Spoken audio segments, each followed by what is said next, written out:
Hello नमस्कार दोस्तों, मैं Rohit Kumar @art.s coaching classes के यूट्यूब चैनल पे आपका स्वागत है। आज मैं सेल यानी कोशिका विज्ञान का चैप्टर का ऑल क्वेश्चन चैप्टर वाइज निकाल के आया हूँ, जिसमें कि क्वेश्चन की संख्या बहुत ज़्यादा है, थोड़ा सा फास्ट रहेगा। बाय ऑप्शन नहीं है, विदाउट ऑप्शन है। चलिए मैं क्लास स्टार्ट करता हूँ। अप्रोक्स सारा ऑब्जेक्टिव क्वेश्चन जो निकलता है चैप्टर से वह मैं निकाल चुका हूँ। चलिए क्लास स्टार्ट करते हैं। पहला क्वेश्चन है, कोशिका का अध्ययन विज्ञान क्या कहलाता है? तो कोशिका का अध्ययन विज्ञान क्या कहलाता है?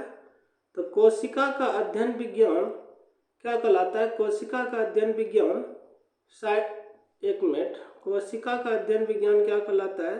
तो कोशिका का अध्ययन विज्ञान साइटोलॉजी कहलाता है। क्या कहलाता है? कोशिका का अध्ययन विज्ञान साइटोलॉजी कहलाता है।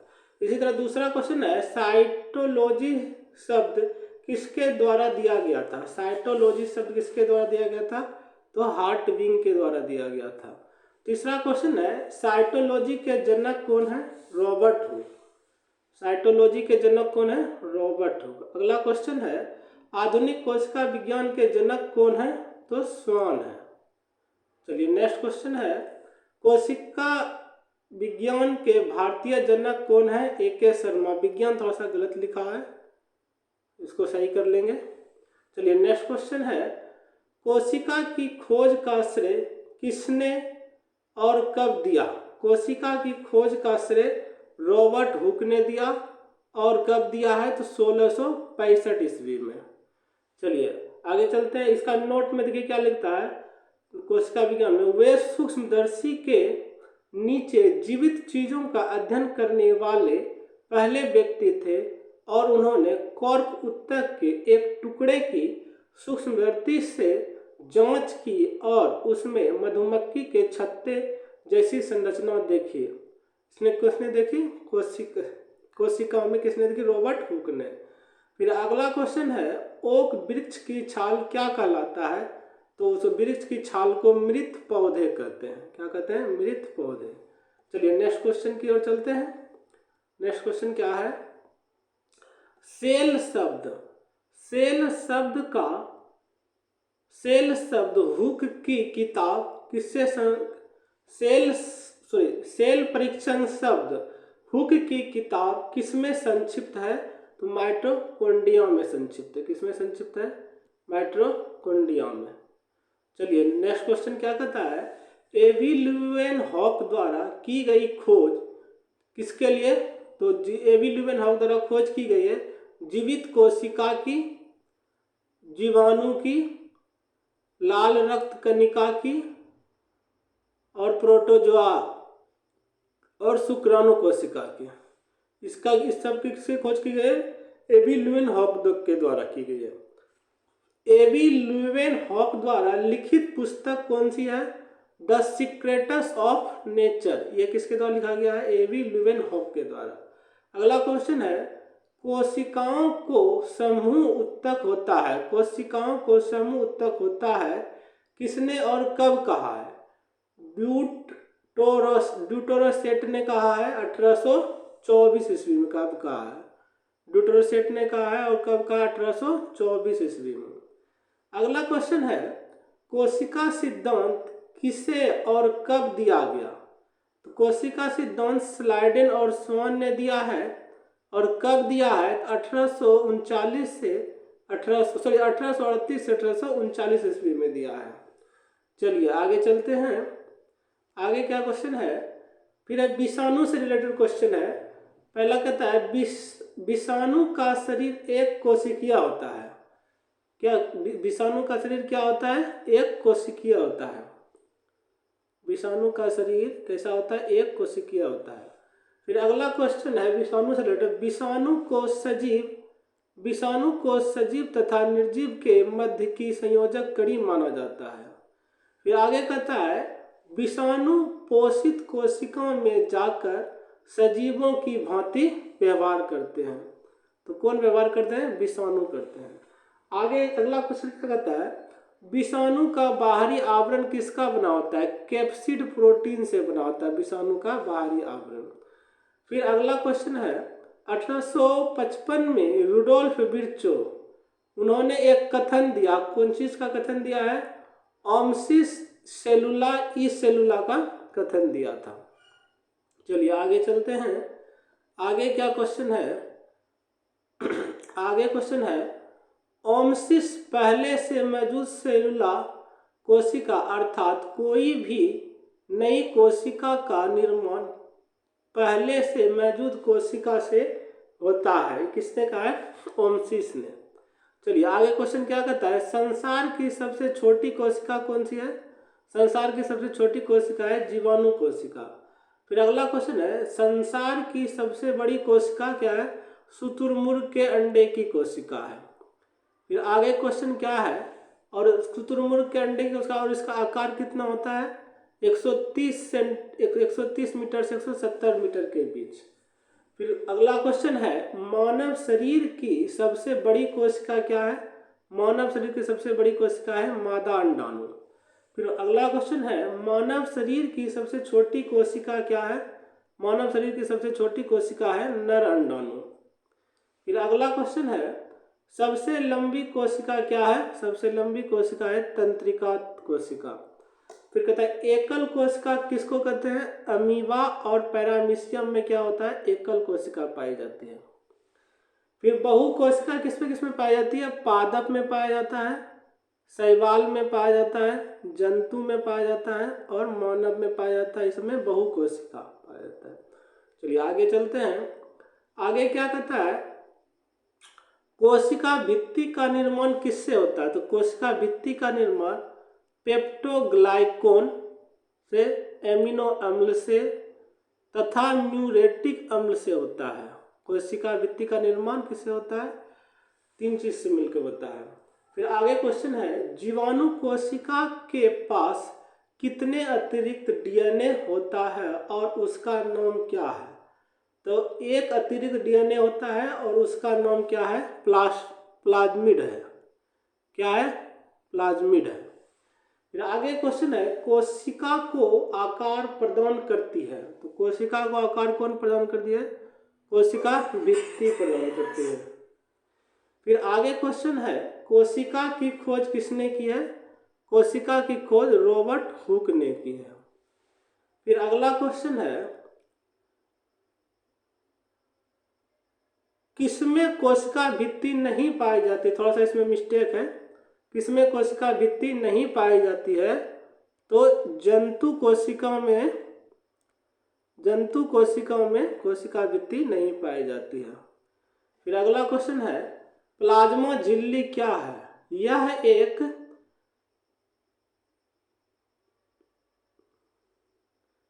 यह एक दप्तरीय संरचना है। प्लाज्मा झिल्ली क्या है? यह एक दप्तरीय संरचना है। फिर अगला क्वेश्चन है, प्लाज्मा झिल्ली का निर्माण किसमें होता है? प्लाज्मा झिल्ली का निर्माण किससे होता है? तो प्रोटीन, लिपिड और कार्बोहाइड्रेट से होता है। फिर आगे क्वेश्चन है, कोशिका झिल्ली कैसी झिल्ली है? यह एक अर्धपारगम्य झिल्ली है। कोशिका झिल्ली कैसी है? कोशिका झिल्ली कैसी झिल्ली है? तो यह एक अर्धपारगम्य झिल्ली है जो कुछ अणुओं या आयनों को ही अपने से होकर गुजरने देती है। फिर अगला क्या है, प्लाज्मा झिल्ली की द्विपरतीय संरचना को समझने के लिए सिंगर तथा निकोलसन द्वारा कौन सा सिद्धांत दिया गया था? तो फ्लूइड मोस्टिक मॉडल दिया गया था। कौन सा सिद्धांत दिया गया था? फ्लूइड मोस्टिक मॉडल दिया गया था। फिर कहता है अगला क्वेश्चन, दोहरी परत संरचना को सबसे पहले आरबीसी की कोशिकाओं में किसके द्वारा देखा गया था? तो ग्रेडल द्वारा देखा गया था। किसके द्वारा देखा गया था? ग्रेडल द्वारा। फिर अगला क्वेश्चन है, प्लाज्मा झिल्ली के खोजकर्ता कौन है? प्लाज्मा झिल्ली के खोजकर्ता क्रेमर तथा नगेली है। प्लाज्मा झिल्ली के खोजकर्ता कौन है? क्रेमर तथा नगेली। फिर अगला क्वेश्चन है नाभिक या केंद्रक किस कोशिका में होता है? तो नाभिक और केंद्रक यह केवल यूकेरियोटिक कोशिकाओं में होता है। नाभिक या केंद्रक किस कोशिका में होता है? तो यह केवल यूकेरियोटिक कोशिकाओं में होता है। यह केवल यूकेरियोटिक कोशिकाओं में होता है। फिर नाभिक या केंद्रक के खोजकर्ता कौन है? तो नाभिक या केंद्रक के खोजकर्ता कौन है? रॉबर्ट ब्राउन है। फिर नाभिक का अध्ययन क्या कहलाता है? कोरियोलॉजी कहलाता है। नाभिक का अध्ययन कोरियोलॉजी। आगे चलते हैं। आगे क्या क्वेश्चन है? कोशिका का सबसे बड़ा भाग क्या है? कोशिका का सबसे बड़ा भाग क्या है? कोशिका का सबसे बड़ा भाग क्या है? कोशिका का सबसे बड़ा भाग नाभिक है। कोशिका का सबसे बड़ा भाग क्या है? नाभिक है। कोशिका का मस्तिष्क किसे कहते हैं? तो कोशिका का मस्तिष्क नाभिक को कहते हैं। फिर कोशिका का नियंत्रण केंद्र क्या है? नाभिक है। फिर मानव शरीर की एकमात्र कोशिका जिसे नाभिक नहीं कहा जाता है उसे क्या कहते हैं? आरबीसी को नाभिक नहीं कहा जाता है। नाभिक को कितने भागों में विभाजित किया गया है? 4 भागों में। नाभिक कितने भागों में विभाजित किया है? 4 भागों में। नाभिकीय झिल्ली, केंद्रक झिल्ली, केंद्रक द्रव्य और केंद्रका और क्रोमेटिन में। फिर केंद्रक द्रव्य में उपस्थित होता है। केंद्रक द्रव्य में क्या क्या उपस्थित होता है? आरएनए तथा प्रोटीन उपस्थित होता है। फिर आगे क्वेश्चन है केंद्रक के बीच में बैंगनी रंग की गेंद जैसी संरचना होती है। फिर अगला क्या है? नाभिक केवल कब दृश्यमान होता है? तो नाभिक केवल कोशिका विभाजन के समय जो है दृश्यमान होता है। फिर अगला क्वेश्चन है नाभिक की धागेनुमा संरचना किसकी बनी होती है? तो क्रोमेटिन की बनी होती है धागेनुमा संरचना। आगे चलते हैं। आगे क्या क्वेश्चन है? डीएनए के निर्माण में सहायक होता है। तो डीएनए के निर्माण में सहायक क्या होता है? क्रोमेटिन होता है। आगे क्वेश्चन है नाभिक में कितने प्रकार के न्यूक्लिक अम्ल उपस्थित होते हैं? तो 2 प्रकार के उपस्थित होते हैं। इनमें एक डीएनए, दूसरा आरएनए। फिर डीएनए का फुल फॉर्म क्या होता है? डीएनए का फुल फॉर्म होता है डीऑक्सीराइबोन्यूक्लिक अम्ल होता है। डीएनए में क्या क्या पाया जाता है? तो डीएनए में केंद्रक, सूत्रकनिका तथा हरित लवक पाया जाता है। आगे क्या है? डीएनए में डबल हेलिक्स संरचना पाई जाती है। डीएनए में क्या पाई जाती है? डबल हेलिक्स संरचना पाई जाती है। फिर डीएनए में किससे निर्मित होता है? डीएनए तो न्यूक्लियोटाइड से डीएनए निर्मित होता है।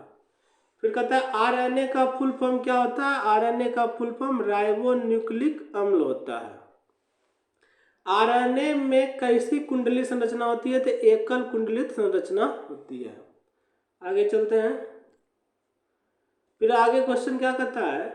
डीएनए संरचना में कितने राइबोस शर्करा पाए जाते हैं? 2 राइबोस शर्करा पाई जाती है। फिर कहता है आरएनए में आरएनए में कैसी संरचना पाई जाती है? तो एकल संरचना पाई जाती है, एकल राइबोस। फिर आरएनए प्रोटीन के निर्माण तथा उसके संश्लेषण में क्या होता है? सहायक होता है आरएनए। फिर डीएनए से आरएनए का बनना क्या कहलाता है? अनुलेखन कहलाता है। फिर आगे क्या कहता है? गुणसूत्र किसका बना होता है? तो गुणसूत्र डीएनए प्लस हिस्टोन प्रोटीन का बना होता है। आगे क्वेश्चन है गुणसूत्र के खोजकर्ता कौन है? गुणसूत्र के खोजकर्ता फ्लेमिंग तथा वाल्डेयर है। फिर आगे क्वेश्चन है गुणसूत्र कब दृश्यमान होता है? तो गुणसूत्र केवल कोशिका विभाजन के समय जो है गुणसूत्र दृश्यमान होता है। आगे क्वेश्चन है मनुष्य के शरीर में गुणसूत्रों की संख्या कितनी होती है?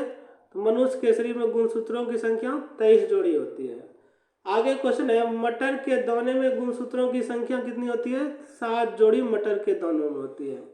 आगे क्वेश्चन चिंपैंजी में गुणसूत्रों की संख्या 24 जोड़ी होती है। आगे चलते हैं। आगे क्वेश्चन क्या है?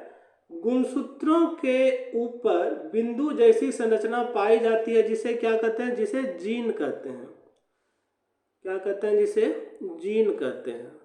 आगे क्वेश्चन है, डीएनए के खंड से बनते हैं, डीएनए के खंड से क्या बनते हैं, जीन बनते हैं।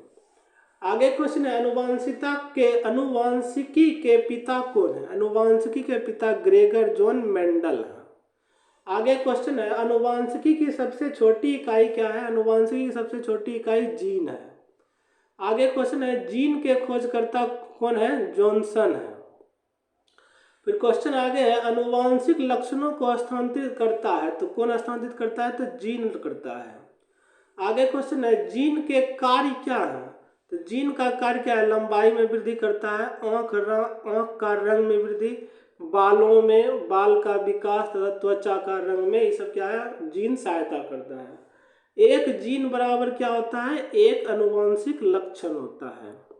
मनुष्य के शरीर में लगभग कितने जीन पाए जाते हैं, लगभग 30,000 जीन पाए जाते हैं। आगे चलते हैं, सूत्रकनिका को क्या कहा जाता है, तो कोशिका का ऊर्जा घर, यानी सूत्रकनिका इंग्लिश में जिसे कहते हैं माइटोकॉन्ड्रिया, माइटोकॉन्ड्रिया को क्या कहा जाता है, कोशिका का ऊर्जा घर। फिर कोशिका का दूसरा सबसे बड़ा भाग क्या कहलाता है, सूत्रकनिका, जिसे इंग्लिश में क्या कहते हैं, माइटोकॉन्ड्रिया। फिर दोहरी झिल्ली वाला कोशिकाओं क्या है, दोहरी झिल्ली वाला कोशिकाओं क्या है, माइटोकॉन्ड्रिया है। कोशिका का प्रथम उद्भिद कोशिकाओं क्या है, माइटोकॉन्ड्रिया है। फिर आगे क्वेश्चन है, माइटोकॉन्ड्रिया में उपस्थित होता है, माइटोकॉन्ड्रिया में उपस्थित होता है राइबोसोम 17S प्रकार की। फिर आगे क्वेश्चन है, सूत्रकनिका यानी माइटोकॉन्ड्रिया के खोजकर्ता कौन है, माइटोकॉन्ड्रिया के खोजकर्ता है मेब्स, जो कि पादप कोशिका के बारे में बताया था। आगे क्वेश्चन है, कीटों की कोशिका में कीटों की कोशिका में सूत्रकनिका की खोज किसने की, कोलिकर ने की थी, किसने की, कोलिकर ने। आगे सूत्रकनिका ने माइटोकॉन्ड्रिया की खोज किसने की, अल्टमैन तथा फ्लेमिंग ने, किसने की, अल्टमैन तथा फ्लेमिंग ने। माइटोकॉन्ड्रिया शब्द किसने दिया, बेंडा ने, माइटोकॉन्ड्रिया शब्द किसने दिया, बेंडा ने। आगे चलते हैं, आगे क्या है, अल्टमैन के द्वारा सूत्रकनिका को दिया गया शब्द कौन है, क्या है, तो बायोप्लास्ट है। अल्टमैन के द्वारा सूत्रकनिका को दिया गया शब्द क्या है, बायोप्लास्ट है। आगे क्वेश्चन है, कोलिकर के द्वारा सूत्रकनिका को दिया गया शब्द कौन है, सेक्रोसोम है। कौन सा है, कोलिकर के द्वारा सेक्रोसोम। प्रोटीन निर्माण में सहायक होता है, प्रोटीन निर्माण में क्या सहायक होता है, राइबोसोम होता है। फिर राइबोसोम के खोजकर्ता कौन है, पेलाडे है, कौन है, पेलाडे। फिर आगे राइबोसोम शब्द किसने दिया है, पेलाडे ने। फिर आगे क्वेश्चन है, राइबोसोम की संरचना कैसी होती है, झिल्ली रहित होती है, राइबोसोम की संरचना झिल्ली रहित होती है। अगला क्वेश्चन है, कोशिका का सबसे छोटा कोशिकांग क्या है, तो कोशिका का सबसे छोटा कोशिकांग राइबोसोम है। राइबोसोम का सार्वभौमिक घटक क्या है, राइबोसोम का सार्वभौमिक घटक कोशिका है। आगे क्वेश्चन है, मनुष्य के शरीर की एक कोशिका में लगभग कितने राइबोसोम पाए जाते हैं, तो लगभग 10,000 से ज्यादा राइबोसोम पाए जाते हैं। आगे चलते हैं, आगे क्या कहता है, जीवाणु की एक कोशिका में कितने राइबोसोम होते हैं, तो जीवाणु की एक कोशिका में 10,000 राइबोसोम होते हैं, कितने होते हैं, 10,000। फिर लाइसोसोम के खोजकर्ता कौन है, लाइसोसोम के खोजकर्ता हैं डी दुबे, और कब किए थे ये, 1950 में। डी दुबे को नोबेल पुरस्कार कब दिया गया था, 1974 में, 1974 में। लाइसोसोम के उपनाम, जिसे क्या, लाइसोसोम के उपनाम क्या कहा जाता है, नंबर 1 आत्महत्या की थैली कहा जाता है, दूसरा कोशिका का एटम बम कहा जाता है, फिर कोशिका का पाचन थैली कहा जाता है, फिर कोशिका का सफाई कर्मी कहा जाता है। लाइसोसोम के ये सब उपनाम है। फिर एकल झिल्ली वाला कोशिकांग कौन सा है, एकल झिल्ली वाला कोशिकांग है लाइसोसोम। फिर किन कोशिकाओं के पास सबसे ज्यादा लाइसोसोम होते हैं, तो WBC के पास होते हैं, किडनी के पास होते हैं, किडनी कोशिका के पास, यकृत के पास होते हैं और अग्नाशयी के पास होते हैं और प्लीहा के पास होते हैं। ये सब सबसे ज़्यादा लाइसोसोम होते हैं सबके पास। कोशिका में उपस्थित झिल्लियों का जाल कहलाता है, क्या कहलाता है? अंतःप्रदवी जालिका कहलाता है। फिर अंतःप्रदवी जालिका के खोजकर्ता कौन है? पोर्टर है। अंतःप्रदवी जालिका के खोजकर्ता पोर्टर। आगे चलते हैं। आगे क्वेश्चन क्या है? अंतःप्रदवी जालिका अनुपस्थित होता है, किसमें अनुपस्थित होता है? प्रोकैरियोटिक कोशिका में अंतःप्रदवी जालिका जो होता है अनुपस्थित होता है, किसमें? प्रोकैरियोटिक कोशिका में। फिर आगे क्वेश्चन है, अंतःप्रदवी जालिका उपस्थित होता है किसमें? यूकेरियोटिक कोशिका में उपस्थित होता है। फिर आगे क्वेश्चन है, अंतःप्रदवी जालिका कितने प्रकार की होती है? तो 2 प्रकार की होती है, खुरदरी अंतःप्रदवी जालिका और चिकनी अंतःप्रदवी जालिका। चलिए आगे चलते हैं।